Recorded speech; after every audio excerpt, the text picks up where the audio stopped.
ಬೆಂಗಳೂರಿನ ಹಲವೆಡೆ no gas no stock board. Peenya, Dasarahalli, Bagalagunte, Hesaraghatta, ನೆಲಮಂಗಲದಲ್ಲಿ ತೀರಾ ವಿರಳವಾದ ಆಟೋ ಸಂಚಾರ.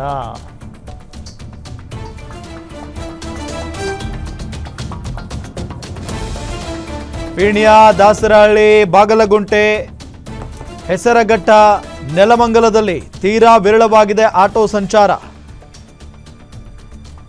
ಸದಾ ಆಟೋಗಳಿಂದ ಗಿಜಿಗಿಡ್ತಾ ಇದ್ದಂಥ ರಸ್ತೆಗಳಲ್ಲಿ ಈಗ ಬೆರಳಣಿಕೆ ಆಟೋಗಳು ಕಾಣಿಸ್ತಾ ಇದ್ದಾವೆ. 3-4 ಗಂಟೆ ಕಾದು ಗ್ಯಾಸ್ ತುಂಬಿಸಿಕೊಂಡು ಓಡಾಡಿದರೂ ಕೂಡ ಲಾಭ ಇಲ್ಲ, ಗ್ರಾಹಕರು ಸಿಗಬೇಕಲ್ಲ. ಹೀಗಾಗಿ ಸ್ವಲ್ಪ ದಿನ ಕಾಯೋದಕ್ಕೆ ಆಟೋ ಚಾಲಕರು ತೀರ್ಮಾನ ಮಾಡಿದ್ದಾರೆ. ಮನೆ ಬಳಿ ಆಟೋ ನಿಲ್ಲಿಸಿ ವಿಶ್ರಾಂತಿಗೆ ಮುಂದಾಗಿದ್ದಾರೆ ಈಗ ಚಾಲಕರು. ಸಹಜವಾಗಿ ಈ ಒಂದು ಪರಿಸ್ಥಿತಿ ಹೆಂಗೆ ಉದ್ಭವ ಆಗಿದೆ ನೋಡಿ. ಈಗ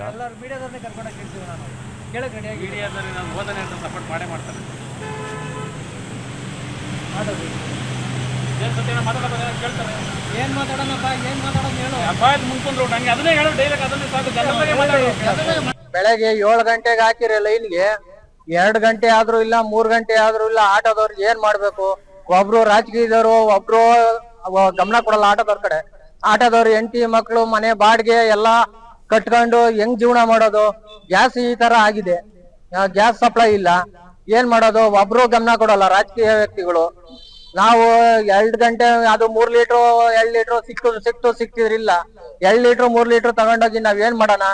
ಹೆಂಡ್ರು ಮಕ್ಳು ಸಾಕಣ, ಮನೆ ಬಾಡಿಗೆ ಕಟ್ಟಣ, ಜೀವನ ಮಾಡೋಣ. ಲಾಸ್ಟ್ ಆಗೋದು ಅದು ಇನ್ನು ಹೇಳಕ್ಕೆ ಆಗಲ್ಲ. ಇವರು ರಾಜಕೀಯ ವ್ಯಕ್ತಿಗಳು ಎಲ್ಲ ತಾಂಡ ಎಲ್ಲ ಗುಡ್ಡೆ ಹಾಕೊಂಡು ಮನೆ ಒಳಗೆ ಕೂತ್ಕೊಂಡು ತಿನ್ಕೊಂಡು ಇವ್ರು ಪಾಡಿ ಇವ್ರು ಮಾಡ್ತಾರೆ. ಬಾಡೋರು ಬಗ್ರು ಎಲ್ಲಾನ ಸಾಗ್ಲಿ, ಅವ್ರ ಬದುಕ್ಲಿ. 50 ಸತಿ ಬರೋದು ಹೋಗೋದು, ಇತ್ತ ಬಾಡಿಗೆನೂ ಹೊಡೆಯಂಗಿಲ್ಲ, ಇತ್ತ ಗ್ಯಾಸು ಸಿಗಂಗಿಲ್ಲ. ಎರಡನೇದು ಮನೆ ಹೋದ್ರೆ ಹೆಂಡತಿ ಮಕ್ಳು ಕಾಟ, ಅದ್ ತಗೊಂಬನ್ನಿ ಇದ್ ತಗೊಂಬನ್ನಿ. ಇಲ್ಲಿ ಬಂದ್ರೆ ಸ್ಟ್ಯಾಂಡ್ ಅಲ್ಲಿ ಬಂದ್ರೆ ಜನ 50 ರೂಪಾಯಿ ಬಾಡಿಗೆ ಹೋಗೋ ಜಾಗದಲ್ಲಿ 30 ಕೊಡ್ತೀನಿ 20 ಕೊಡ್ತೀನಿ.